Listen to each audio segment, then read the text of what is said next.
A relatively calm demonstration turned into an ugly and violent riot outside the doors of South Boston High School. Nearly 200 blacks and whites, mostly which were males in their teens and late 20s, hurled punches, rocks, bottles, and anything else they could get their hands on.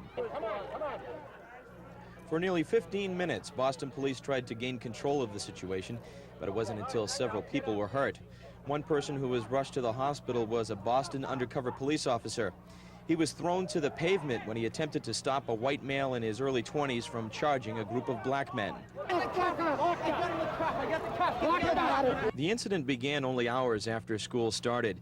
A handful of white students walked out of school saying they were concerned with increased weapons and violence in their halls. And although many of the students say that it wasn't a racial issue, the lines of color were being drawn early.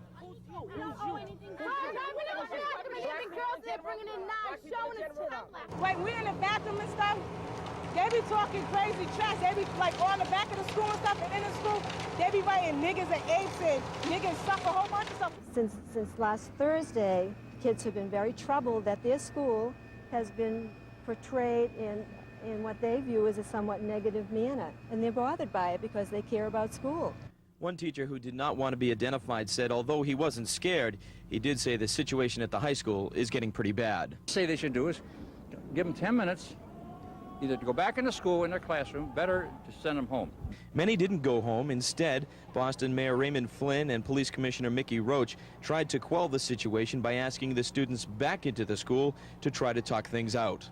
My technique has been for a lot of years, if a person says to me, well, Commissioner, you know, this person here had a weapon, then I say, well, you're in the school, you know the person, you want to tell me about it, and, you know, kids are kids.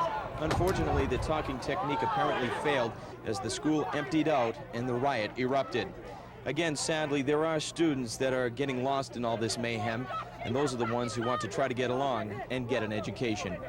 Seeing all of this now, it really hurts me to see that that's the way people get along over here.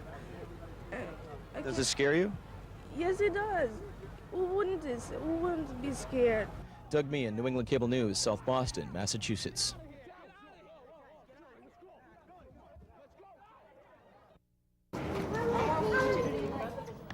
At the integrated D Street projects in South Boston, blacks, whites, Hispanics, and others live side by side, and the residents say for the most part they live in harmony. But in the same part of Boston, racial tensions caused a riot Thursday outside the high school. So which picture is the true Southie? That depends on whom you talk to. We try to get along. We really try to get along. And when the media or outsiders come in, and by outsiders I mean people that don't live in the development, who want to start the trouble, that's what escalates it. I think if the parents would lay off all the racial incidents, the kids would learn to get along a lot better. Growing up, they hear bigotry in the family, so therefore they carry it when they get older. Do you feel comfortable as a black person living in Southie? Yeah, I still feel comfortable, but it's just that, you know, living around in the neighborhood where it happened, I wouldn't feel safe now. It was students that ain't from this neighborhood, coming from Dorchester or Roxbury, that walk home, breaking windows of other people's houses, destroying other people's property, and...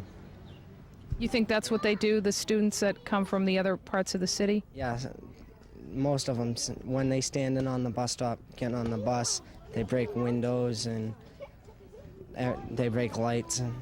What about people who say that's racist to say that?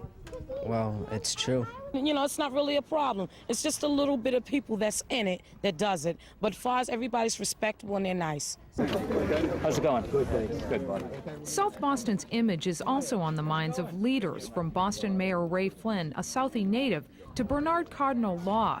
They claim Thursday's disturbance is not an example of the true Southie. Southie's racist image, they say, is media created. Like any community in the United States, there are racist people, but let me just tell you this. I've lived in South Boston all my life. It's one of the finest communities in the United States. People of good quality, hard-working people, the same as Roxbury, the same as Jamaica Plain. You know, we live in a very diverse city, and that's our strength.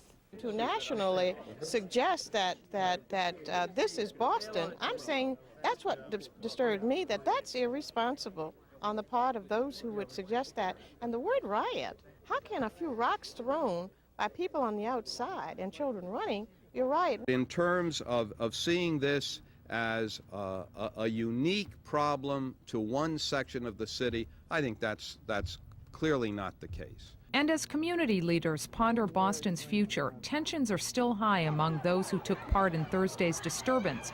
20-year-old William Wallace Jr., arrested and charged with assaulting a police officer, and his mother, Donna Wallace, feel attention has been unfairly focused on them. I want to see you sit in a classroom with a knife put to your neck or a gun put to your neck. Is that what happened in That's South what happened in Boston? South Boston High in '91 when I went there, too. My son was called to the school as a mediator.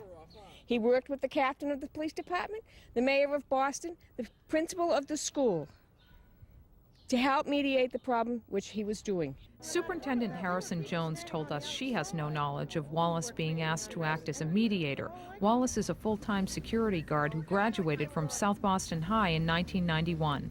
James, stop squirting the girls. As the new school week gets underway Monday, both Catholic and Black Protestant clergy will be working to maintain common communication in all the neighborhoods, not just Southie.